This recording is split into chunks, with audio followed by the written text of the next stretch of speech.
Good afternoon, ladies and gentlemen. Okay, I am so happy to have you along here. Thank you for this milestone event in the history of the university, our first doctoral oral defense at Great Zimbabwe University. It would be said for the director of research to be accused of plagiarism. So let me defer to what the VC said recently, this week in fact, that all this is happening during the Second Republic. So we are so happy in the Second Republic with our first doctoral oral defense. So let me make reference to the introductions to members who are here present. We are so excited that the Vice Chancellor has made it to be here. He would want to go to Harare right now for some other pressing commitment. But I pleaded with him. I am so happy, Vice Chancellor, that he has heeded to my plea.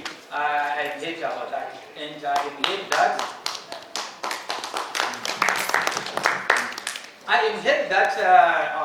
we are hopeful that the student is going to make it. And when you make reference to the student on the podium, I'm sure it will be against this background. Thank you so much, Vice Chancellor. The registrar will also wanted to be with us here, but due to the same commitments, I'm sure she is driven to Harare, that she would want to drive during the daytime, our highway. Okay, thank you about that. I am so happy that we also have our examiners here. We have Dr. Mtambara from MSU. Maybe you can just raise. You can just stand up so that colleagues will see you. Dr. Mtambara is our external examiner. Thank you. Our first examiner, I'm sure I'm here we have gone through, Professor Elias Mpofu, one of the well-renowned professors. He is in North Texas, USA. He is one of our examiners. And then our third examiner, the internal examiner, is Dr. Mtemeri. Can you just stand up, Dr. Mtemeri? Thank you. Ladies and gentlemen, we have come this far because of successful supervision.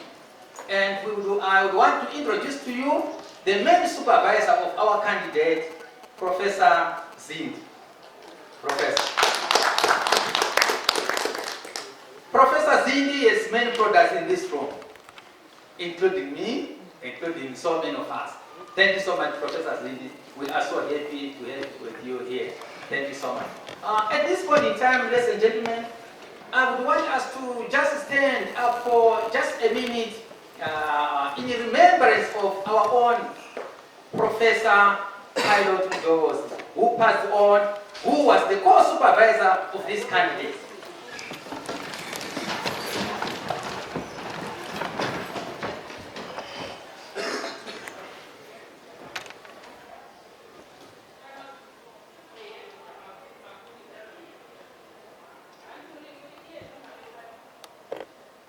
You can see Professor Chaswachi is also here. Mrs. Zogo, the director, Center of and the Center of Culture and Heritage Studies, is also here. You can see Professor Musengi, director, Public Assurance and Academic Planning, is here. I am so happy that there are in these meetings some of our students who have also submitted their thesis, and they are here as a learning curve. We are happy to have you here. I can see Mrs. Dondo, I can see Mrs. Bennett. Thank you for coming. Let me also mention, yes, the assistant to the Vice Chancellor is here. Thank you, Dr. Naindo. Let me also thank members of the academic fraternity who are here present. Thank you so much for making it to this very good event. Right, let me just go to the next item on our program, the purpose of the Viva. Why have we asked our colleague to come this far? We have asked our candidate to come this far because his thesis has been found to be satisfactory, has been found in fact to be excellent. Remember, PhD thesis you don't give a mark because it's the academic board of qualification. So the examiners, the board of examiners, and the supervisors are satisfied that this is merit the standard of the level expected. That's why we are here. But there are four main reasons why FIU. The first one is to give the candidate an opportunity to demonstrate that this is his or her own work. Colleagues in the School of Education, I'm sure you remember Professor Kamwengo. He tragically passed on in South Africa. Why? He discovered that there were some unscrupulous academic members of staff who were assisting members in PhD degrees. So it's possible to confer a PhD on someone who is not aware of the PhD, who has not gone through the trenches. So he died. So this is an opportunity to demonstrate that the candidate, this is his work. Secondly, that he understands the thesis and can defend it. And then the third reason is for the candidate to clearly show to us his contribution to his research field. Each one of us as academics, we belong to fields, communities of practice. You belong to a particular field. What is the contribution of this thesis to the candidate's specific field? And of course, the last one.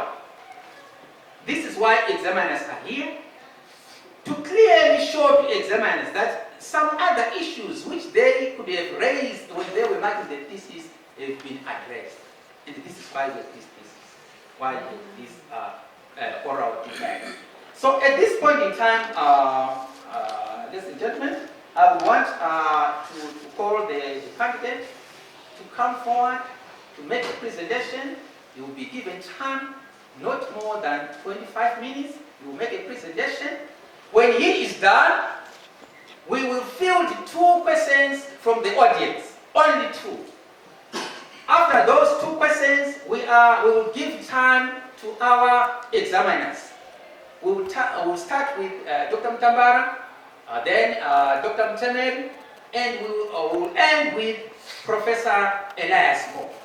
And then when we have fielded, when the examiners are done, we will then ask the supervisor, the student, and the audience to depart. They will be excused. And in this room will remain the board of directors, the board of examiners composing the director, quality assurance, director research, the dean of the school, the internal examiner, and the external examiner. These will remain in this room. We will further deliberate on the presentation and make a decision.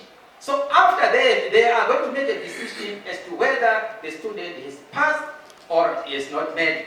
So at the end of it all, we are going to have Dr. Zirima or else. This is our hope. So thank you at this point in time, ladies and gentlemen, with our technician here, a very skilled technician. My brother, you can help us now to give an opportunity to our candidate, Zirima. I come from Chile. I'm sure if it is Zirima, I'm sure this is an opportunity for him to defy what's in a name, and as he would want to do away with this shadow that is following him. It's no longer Zirima. You have joined academic strategy. Thank you, my colleague. Can you assist us? Over.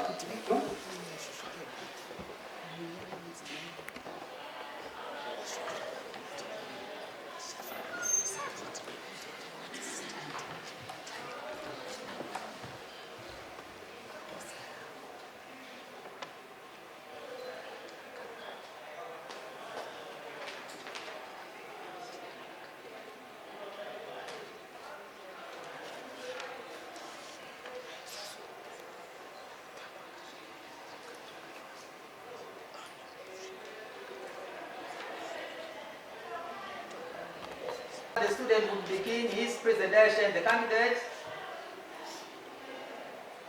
Thank you. Thank you, Prof.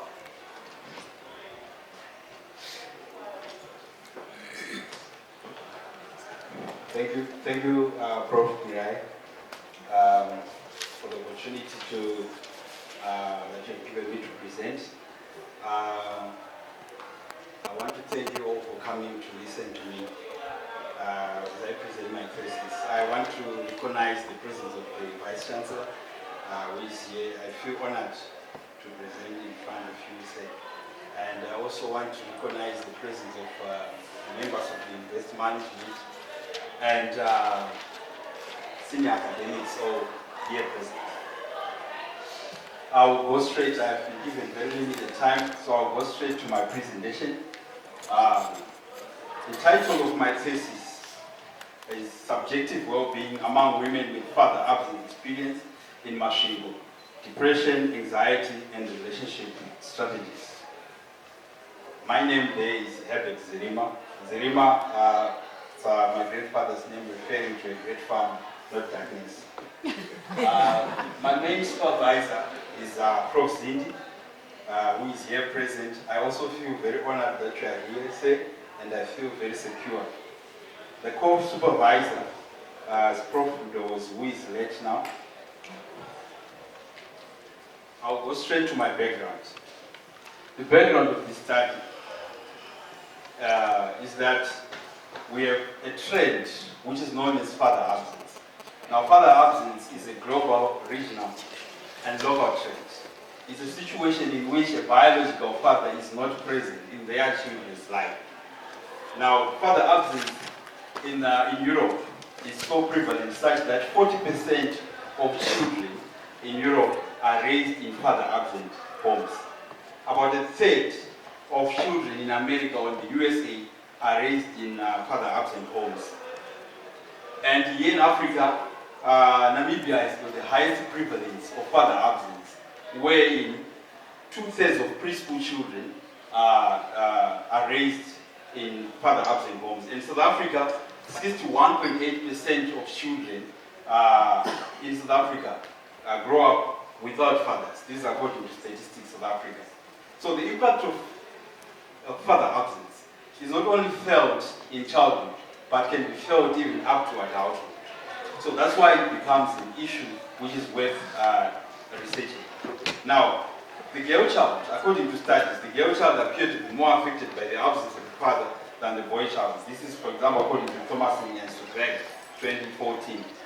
And Zimbabwe studies have largely focused on parental absence in general, without specifically looking at father absence and how it relates to daughter-adult life. So I've cited examples there of Njaya and Masango, 2012. There's also a study that was done by Ganga and Chinyoka and Chipinde on latchkey children. Again, it just focused on parental absence in general, and I've done another study in 2016 which just focused on parental absence in general. The focus of this study was on father absence and how it influences subjective well-being of women who grew up without biological fathers. Now, subjective well-being is defined as a person's cognitive and affective evaluation of his or her own life.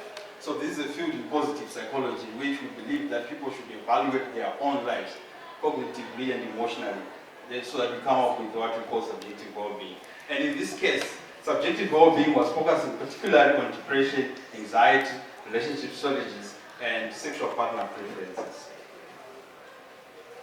Now, the statement of the problem, I tried to summarize it there, but the issue here is that we have had absence of biological fathers as a trend, as I explained earlier on, which leads to psychosocial stress, to depression, to anxiety, poor relationship strategies. This is what literature has shown us, especially literature from the Western world. It has shown us that the absence of a father leads to depression, leads to anxiety, and all those psychological ills. But however, there's not so much attention that has been given to this subject, especially here in Zimbabwe. And therefore, I felt that it is important to focus on this area as it becomes problematic. Actually, no quantitative study known, at least to this researcher, has been done in this country to ascertain the impact of father absence on daughter-adult lives. The purpose of this study was to ascertain the impact of father absence on the subjective well-being of women who grew up in father-absent households. The objectives of the study, I'll just read them as they are. The first one was to explore the type of father absence and their psychological impact on the daughter-adult life, on the adult life of daughters. The second one was to explore how the duration of father absence influences the subjective well-being of women who grew up in father-absent households. The third one was to assess if anxiety levels of women who grew up in father-absent households differ from those of women who grew up with their fathers. The fourth one was to look at to assess if depression levels of women who grew up in father-absent households differ from those of women who grew up with their fathers. The fifth one was to ascertain if sexual partner preference and relationship strategies of women who grew up in father-absent households differ from those of women who grew up with their fathers. And the last one was to develop a model that would be used to help girls growing up in father-absent families. Linked to the objectives are hypotheses. Unfortunately, due to the limited time, I'm not going to read through them, but we'll make reference to them whenever necessary. There are 6 hypotheses that are used in this study. Theoretical framework. This thesis was based on 2 theories. That is the father absence theory and the psychosocial acceleration theory. The father absence theory was developed by Draper and Happendale in 1982 and further developed by Bothroyd and Parade in 2008.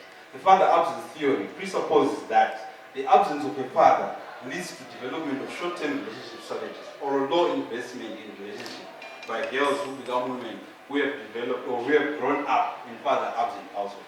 So what it simply means is that girls or women who have grown up in father absent households do not see the importance of investing in relationship. And by investing, I mean investment in terms of social and psychological capital. And so, such lack of investment leads to a preference for sexual partners who are masculine, who are handsome, because there is no expectation of paternal offspring coming from that relationship. So the father absence theory guided this study, especially when we looked at sexual partner preference and relationship strategies.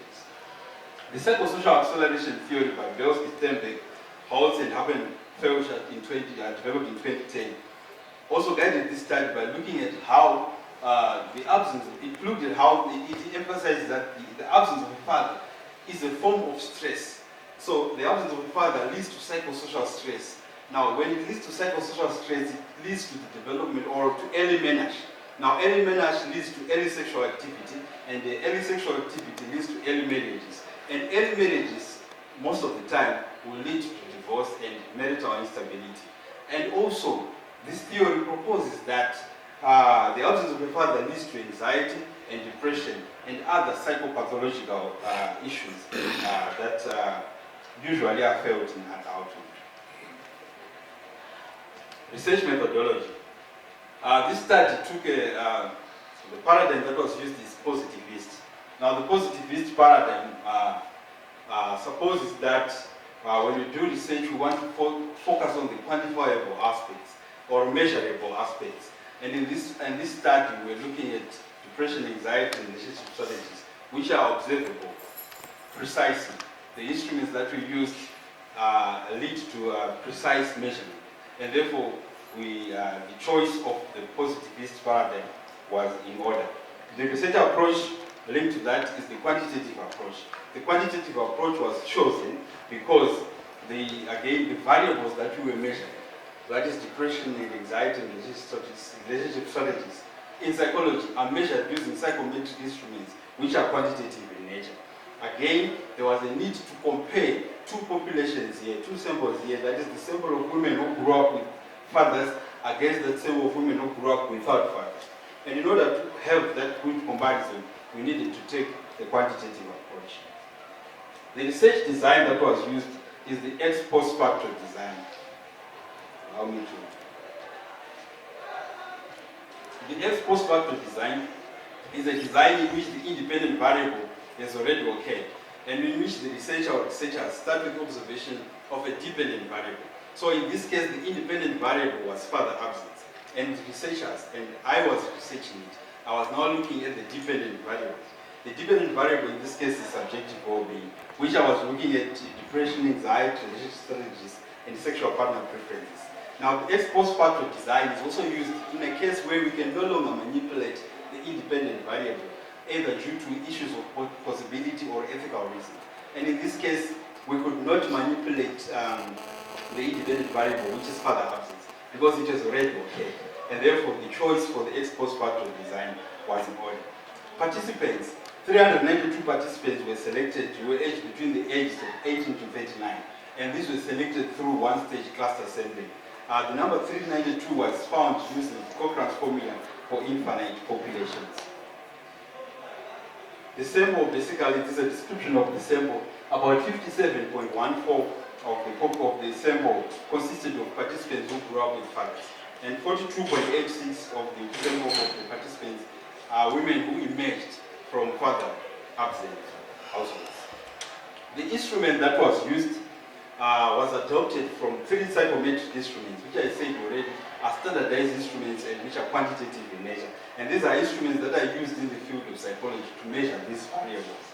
These are the Bairns Anxiety Inventory, the Bairns Depression Inventory, and the Med Preference Questionnaire. So the researcher combined these 3 instruments to come up with one instrument which was known as the Psychological Assessment Inventory. The reason for combining was after the pre-test we found that it was difficult or it was monotonous to give participants 3 instruments at one. Rather, it was better to just combine the 3 instruments into one. So what I did then was to test this instrument, the new instrument that was adopted from these 3 instruments. I tested them for validity and reliability. So we tested it for reliability through the pre-test. Now we tested it for internal consistency using Cronbach alpha formula and also Gutmann's formula for split-up reliability. And we also looked at parallel forms reliability and test retest reliability using Pearson's correlation coefficient. And we also tested these instruments for validity. Data analysis. The data was analyzed through this test, that is the Mann-Whitney test, the chi-square test for independence, linear regression. These were used to test the hypothesis of this study. The results. Now the results, we are going to look at our results by first looking at the type of father absence and how it affects the women who grew up without fathers. We are also going to look at how the duration of father absence affects women who grew up without fathers. And lastly, we are going to compare women who grew up without fathers against women who grew up with fathers on anxiety, depression, relationship challenges, and sexual partner preference. Type of father absence.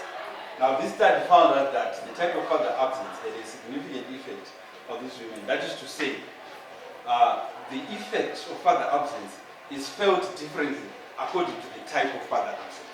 So in this case, we had father died category. This was the largest group of women who grew up without fathers, reported that they grew up without fathers because their fathers had died. Now, a significant report from this group was that they had a preference for chastity. Now, chastity is a preference for a sexual partner who has had no previous sexual encounters. And 58%, compared to an average of 31% of women who grew up without fathers due to death, reported that they preferred a sexual partner who has chastity. The father divorce group was the second largest group, and this group reported extreme depression. Now, 16% of women who grew up without fathers due to divorce reported that they had extreme depression. This compared to an average of 5% in other groups. So what we are saying is that the father divorce group expressed depression 3 times more than other groups of father-absent women. Then the father-migrated group had a preference for a partner with good financial prospects. So here, 88% of women who grew up without fathers due to migration, compared to an average of 51 in other groups, reported that they had a preference for a sexual partner with good financial prospects. The father-abandoned group reported higher divorce rates. So 20% of women who grew up without fathers due to abandonment reported that they had divorced their children. This is in comparison to 12% in other groups. Women coming from father divorced households reported that they early marriages twice as more than other groups of father absent women. Duration of father absence. The women who grew up without fathers for a period of 2 to 5 years reported that they had a preference for a masculine romantic partner. So 74% of women who grew up without fathers for a period of 2 to 5 years, compared to an average of 35% among other groups, reported that they had a preference for a masculine romantic partner. Then women who grew up without fathers for a period of 6 to 9 years reported that they had loneliness. 36% of them reported that they had loneliness. This is in comparison to 13% among other groups. Then those who grew up without, I deliberately left the 10 to 13 years group because there wasn't much significant, there were no significant outcomes there. The 14 years and above group had a preference for a fatherly figure romantic partner. 53% of these women, compared to an average of 33% in other groups, preferred a romantic partner who is a fatherly figure. And of course, they also reported higher depression symptoms. That is, the women who grew up without fathers for a period of 14 years and above. Anxiety. Now, women who grew up in father-absent homes experience more anxious feelings, thoughts, and physical symptoms. A mean range of 218.76 in comparison to a mean range of 179.8 for women who grew up with fathers. So there was a significant difference which was tested on the man-weekly immune test. The statistics there on the slide. Now, I just sampled some symptoms there. Women who grew up without fathers, whom I would simply refer to as father-absent women, reported, 28% of them reported that they had difficulty concentrating. This is in comparison to 12.1 in father-present women. I'll select another category, just one more symptom there. Father-absent women reported that they were on the verge of losing control most of the time. That is 13.1% of them, in comparison to 4.9% in father-present women. So basically what we are saying is that women who grew up without fathers reported higher anxiety symptoms in comparison to women who grew up with fathers. Again, on anxiety, women who grew up without fathers reported these symptoms 2 times more than women who grew up with fathers. That is, they reported that something terrible was about to happen to them most of the time. They reported that they had fears of cracking up or going crazy most of the time. They also repeated that they had fears of being alone, isolated, or abandoned most of the time. Now, they expressed these symptoms twice as much when compared to women who grew up with fathers. Depression. Women who grew up with fathers expressed more depressive thoughts and feelings than women who grew up with fathers. I'll select some few symptoms there. Low self-esteem, which was very critical here. Women who grew up without fathers reported that they had low self-esteem twice as much as women who grew up with fathers. So low self-esteem is therefore seen as one of the symptoms that women who grew up without fathers present. Loss of motivation is another symptom of depression, and women who grew up without fathers or father-absent women reported loss of motivation more than women who grew up with fathers. And again, suicidal thoughts. This again is all in line with existing literature. There were no significant differences on physical symptoms of depression, such as sleeping and loss of interest in sex. So both women who grew up with fathers and those who grew up without fathers, they were just the same in terms of how they reported loss of interest in sex and sleeping, or difficulty sleeping. Depression coping mechanisms. So the instrument that I used, I had to slightly adjust it to include elements of coping mechanisms. Now, the coping mechanisms that this study found were social support, regular exercise, and optimism. There were no significant differences in the coping mechanisms that were used by father-absent women and father-present women. And an interesting finding was that those women who reported higher depressive symptoms were low on the coping mechanisms. And those who reported low on depressive symptoms were high on the coping mechanisms. So basically what it simply means is that women who use these coping mechanisms had low depressive symptoms. Relationship strategies. Father-absent women reported that sex is not very important in the relationship, while its father-present women regarded sex as something which is very important in this. This contradicts the father-absence theory, which regarded father-absent women as people who regard sex as something which is very important. Father-absent women had a preference for short but enjoyable relationships, in comparison to father-present women who had a preference for long-term relationships. This is in line with the father absence theory postulation. Early marriages were reported high in the father absent group. 41.8% of women in the father absent group were married between the ages of 18 to 20. Now, why do we call them early marriages? We regard them as early marriages because they are below the single-age mean age at marriage for Zimbabwe.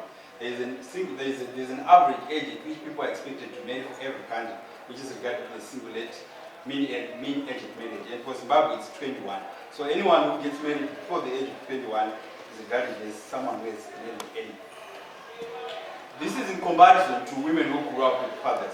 Only 25% of women who grew up with fathers married before the age of 21. There were no significant differences noted in being faithful in a relationship, being possessive to a partner, and the need to have many children to solidify a relationship. This contradicts the father absence theory, for example, which states that father absent women would prefer to have many children in order to solidify their relationships or marriages. In this case, father absent women do not report that need. Partner preference. Father absent women, this was probably the most significant finding of this study, that father absent women reported that they prefer to have a fatherly figure, romantic partner. Whereas father present women prefer to have a romantic partner who is kind and understanding. Father absent women also preferred a romantic partner with good looks, while father present women had a preference for a romantic partner who is ambitious and industrious.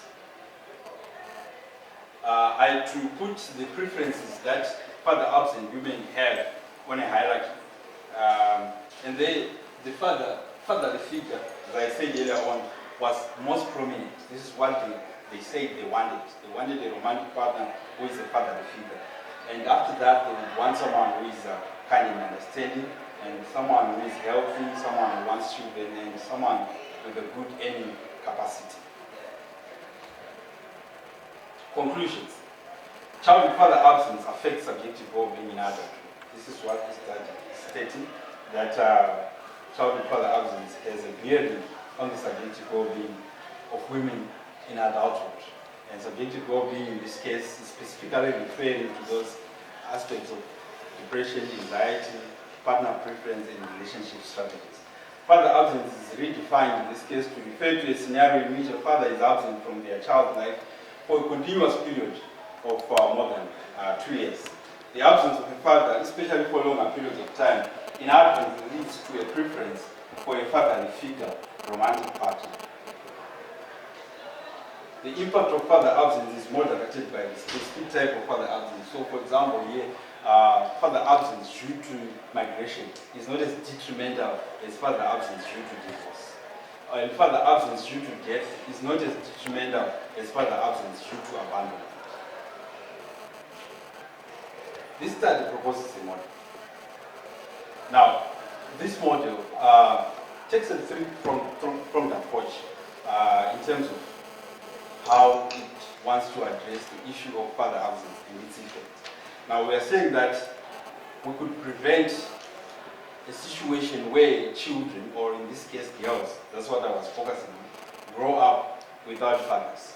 Where they can grow up without a father, at least there should be a fatherly figure, someone who takes up that role. Where children have already grown up without a father, we should be able to address the symptoms that emerge from growing up without a father.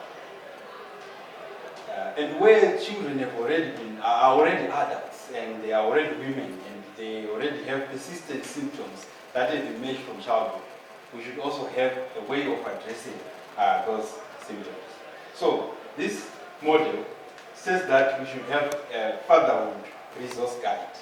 Now the fatherhood resource guide is going to be the literature that is going to guide all activities that are going to be done in this model. Now this model, I regard it as a model, but it's also an action plan because it is something that I intend to do as soon as this thesis passes. So I'm sure this is in line with Education 5.0, where we are now innovating and industrializing. So what I propose to do is that once I finish writing the fatherhood resource guide, I'll go on to establish a voluntary organization. That voluntary organization will be driving and supporting fatherhood programs. The fatherhood programs are the ones that I'm going to explain here now. The first one is that we are going to be establishing clubs in schools to help improve the self-esteem of fatherless girls. Now, improving self-esteem here includes or involves engaging these girls in activities that makes them feel successful in something, because this study has already found that women who grew up without fathers complain or report that they've lost self-esteem. So we need to build that up from a tender age. The voluntary organization will also establish a radio program. That radio program will be a platform for fathers to reconnect with their daughters. It will also be a platform to discuss fatherhood issues and also bring awareness on the repercussions of father absence in children's life. The voluntary organization will also establish annual fatherhood forums, which I have regarded here as that. Now, in the fatherhood forum, we'll invite people who are involved in child development. In this case, I'm referring to social workers, psychologists, teachers, and other academics, and even ordinary parents, who will come and discuss from an academic point of view and from a practical point of view how fathering can be improved. The model, the organization will also drive a program of designing anxiety workbooks for fatherless girls. Anxiety workbooks are necessary in building the positive self-image of girls. They also provide resources which girls can actually use to deal with everyday anxiety. The model proposes that there should be an identification of positive male role models for girls. This can be done even at a family level, at a household level, where girls or families which have absent fathers can identify positive role models to fill in the role of a father. Because remember I said that fatherless girls, fatherless women who grew up without fathers, reported that they prefer to have a romantic partner who is a fatherless figure. This could be because they feel that they want to fill in the gap that was left by the absence of the father. So the positive moral role models they would probably help in that endeavor. And lastly, the model proposes that there should be father-daughter camps. Now, father-daughter camps will provide an opportunity for fathers and their daughters to bond, to find attachment, to interact. Now, this is a platform for both resident and non-resident fathers, where they can go and interact and connect and bind and attach with their daughters. The limitations, I'm sure because of my time, I will just leave them there for not to discuss them if a question arises for them. And the recommendations, most of them have already been addressed in the model there, but I will just highlight that future research should explore the role of father involvement in children's lives, because this study did not look at father involvement. And father involvement is a critical factor here, because some fathers may be present but not involved. And the father who is present but not involved might be just as good as the father who is absent. Thank you so much for listening.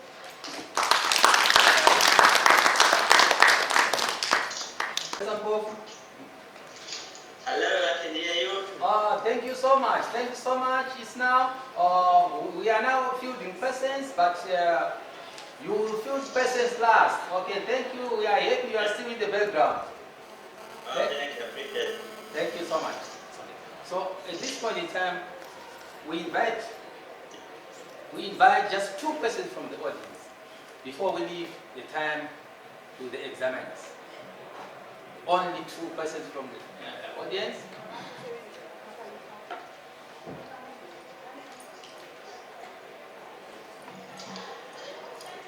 Thank you.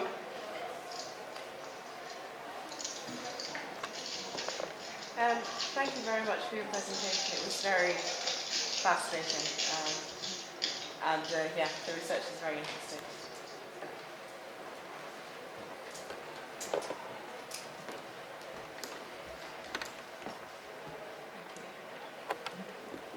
very much for your interesting presentation and your fascinating research.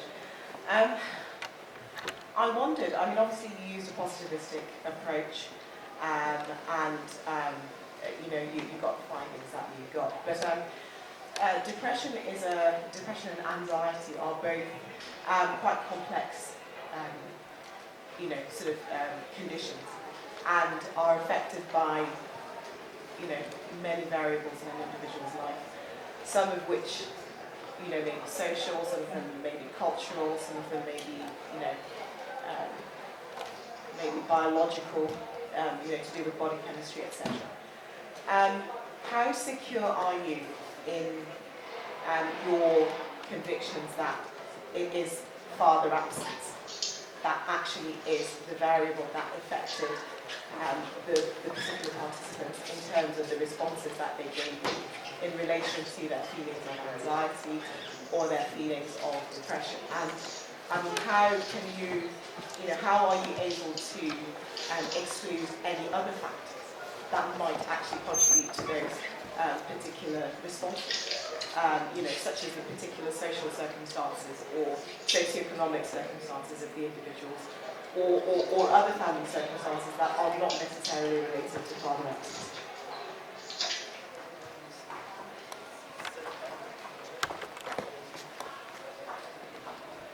Right, if you don't have any other question from the audience, I think that will be fine.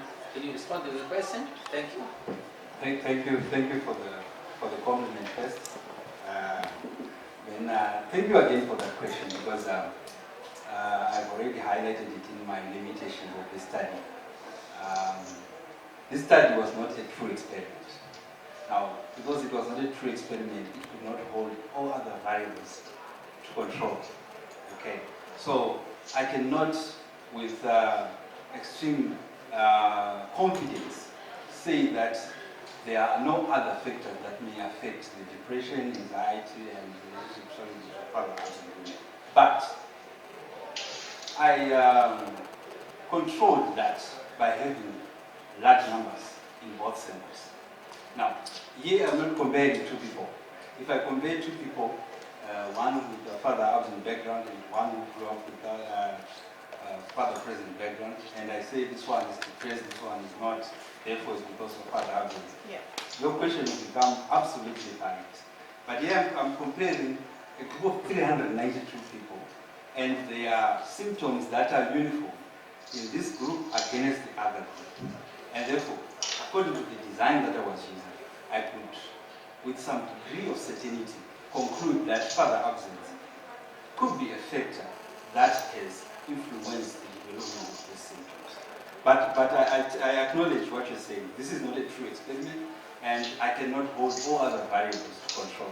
In actual fact, the expression of depression and anxiety is actually culture specific. You know, what other people regard as depressive, some other people don't regard that as depressive. And so those are all other factors that I have in mind. Thank you very much.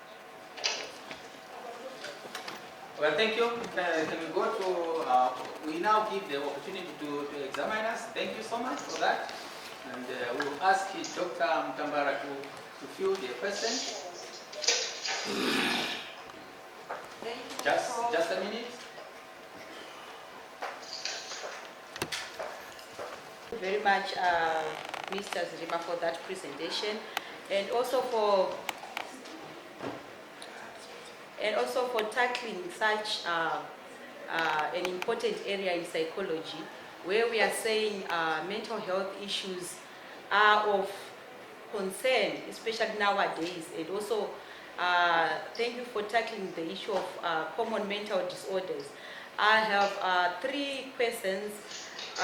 The first one is, we know in psychology that the ideal environment for kids is a family where there is a father and a mother.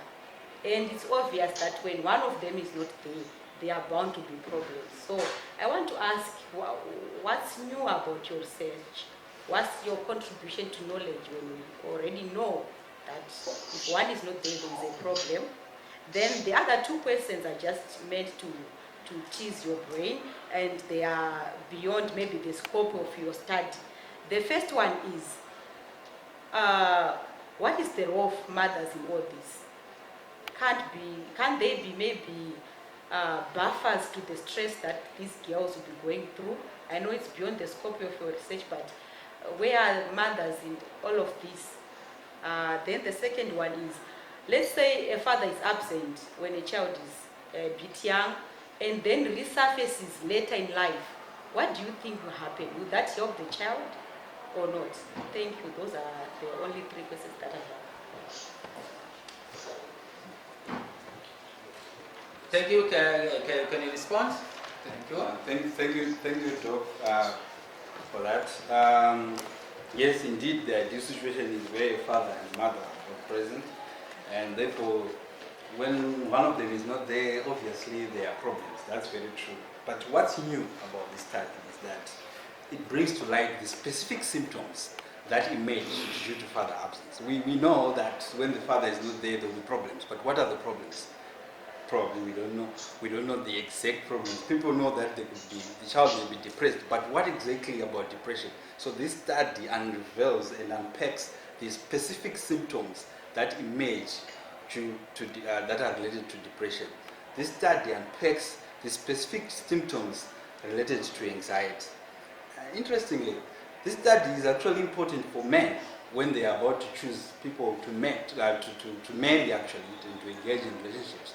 Because it brings to light the relationship strategies and partner preferences of women who grew up without fathers. So you know the kind of person that you're going to marry when you read this thesis.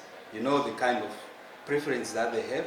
You know the kind of relationship strategies that they're likely to adopt. So this study is important in that it actually brings to light the specifics of the symptoms that are related to father absence. The role of mothers. Yes, this study did not look at the role of mothers, but I've cited it in my limitations, where I said there are other issues. It's not only about father absence, but there are other issues related to the mother that may exacerbate the effects, the impact associated with father absence. So for example, the mother's relationship strategies may actually worsen the effects that already exist due to father absence. So just as an example, the mother may be having multiple boyfriends. That has got an impact on the relationship strategies that the child will develop. So we have a situation where we have a mother who is living alone with their child, but is living without multiple partners, and we have another mother who is living alone without a father, but is having multiple partners, probably involved in violence, probably involved in substance abuse. You see, that also have an effect on the effects that already, or the symptoms that are already existing due to father absence. So the mothers, yes, they can actually act as a buffer. They can actually act as a buffer to the effects that are already there due to father absence. Father may resurface later in life. This study, of course, did not look at that, and I think it's something that is quite interesting. And I'm sure when we then implement our model, or this model, it's something that we are going to put on the radio program as a debate to find out what the women would say to fathers who are going to resurface later in life. Okay, thank you so much, Mrs. Rima. Let's go to our internal examiner, Dr. Mtemeri. Thank you very much. Yes. I have 2 brief questions to you, Mr. Zirima. The first one is on what really prompted you to carry out such a study. Did you grow up in such a family, or the exodus of people from Zimbabwe to other countries? What really pushed? What was the pushing factor? That's number 1. Then number 2, now that we have results from your study, thank you very much for that. But how are they going to be useful to people in, for example, Chile or Bikita? Your findings, how are they going to be useful to such people? Thank you very much. Thank you, Doc, for those questions. The first question there, you said, what prompted me to do this research? The panel may want to know that I'm a registered psychologist and I practice dealing with women as well. And my experiences dealing with women have given me an idea in relation to the symptoms that they present and their background as well. So I had some clinical evidence that also helped me. But more importantly, I was influenced by the dissertation that I did at MSc. My MSc dissertation looked at parental absence in general and how it affected children. And from that, I also began to develop an interest because I realized that absence of parents has an effect on the development of children. I later on did a number of researches, published researches, looking at parental absence in general.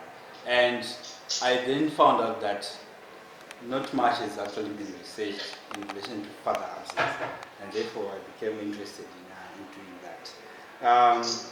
Usefulness of this research. This research is quite useful first because it brings awareness about the impact of father absence on the development of children. People need to know that what happens if you just leave your children. If you migrate to a foreign land, you leave your children behind, you don't communicate with them, what is likely going to happen? If you divorce with your wife, fair and fine, but do you ever think about the children? What is likely going to happen to the children?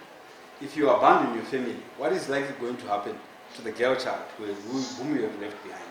So I think this is critical knowledge for everyone, even including those in Chasia Tende in Chile, because the issue of father absence is, it happens everywhere, even in rural areas. And I think even the model, I know actually the model will actually be, to me, I find it as a practical model which can apply to all situations. People can actually implement it and it helps to deal and ameliorate on the effects or the impacts of father absence in all communities. Thank you so much for that. Professor Bofu. Hello. Oh, thank you so much. Yes, our two examiners. Sure. Yes, you can hear me? I can hear you. Yes, please. Our external examiner and internal examiner have finished filling their questions. Can you switch your video? It's now your turn to fill the questions. All right, let's see how to do that. Thank you. See, I can find it. Yeah. All right, I'm trying to switch my video now. Can you see me? Yeah. Yes, please. All right, bye. Yeah. You right? Okay. Guess you hope you can see me now, right? It's okay. Yeah, it's okay, Prof. It's okay, Prof. You can go on. Very good. Yes. My question for the candidate is, if you were to do this study afresh, what would you do differently? All right. Okay. Yes. Thank you for that question, Prof. There's something that I found out that I should have done, and I think I will do that. I could look at the age at which the girl child was left by the father. Because here I just looked at the duration of father absence, but I didn't look at the age at which the father exited the life of the girl. So as I was reading literature continuously, I found out that it's something that is quite important. And I think I would also want to look at that, how the age at which the father exited has an effect on the subjective well-being of the woman. I also think I would look at father involvement, because as I was doing the study, I later on found out that I could have included that variable because father involvement is equally or even more important than just father presence. So for example, the amount of weekly interaction that the father has with the child, because we have situations where the father is present but is not involved in the child's life. That could have an effect on the development of the girl child. So I think those two issues, I would probably do them differently. Good. Well, I'm well answered. Thank you for a great presentation. Thank you, Prof. Thank you. Hello, Prof. Hello, You are done? I'm done. Thank you so much, but just remain in the background because right now we are asking other members to excuse us so that the board of examiners, yourself as the examiner, we will further discuss on whether the candidate has made it or not. So just wait for 2 minutes as the other members depart.